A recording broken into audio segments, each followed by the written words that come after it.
దిగులుతో విచారంతో ఉన్నారా? ఈ పనులు ఎట్లా జరుగుతాయి? ఇవి జరిగే పరిస్థితులు లేవు, కనపడడం లేదు అనుకుంటున్నారా? ప్రసంగి 11వ అధ్యాయం 5వ వచనంలో చూసుకున్నట్లయితే, చూలాలి గర్భంలో ఎముకలు ఏ రీతిగా ఎదుగుతాయో మీకు తెలియదు, గాలి ఏ వైపు నుంచి వీస్తుందో మీకు తెలియదు కదా. ఆ విధంగా దేవుని క్రియలు కూడా ఆ విధంగానే ఉంటాయి. మనం ఊహించని రీతిగా దేవుడు కార్యములు చేస్తాడు.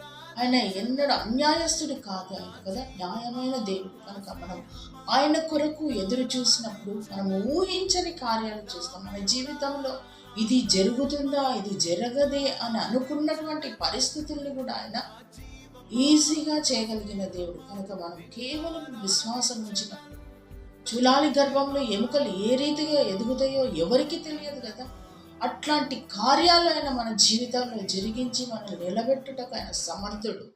హల్లెలూయా.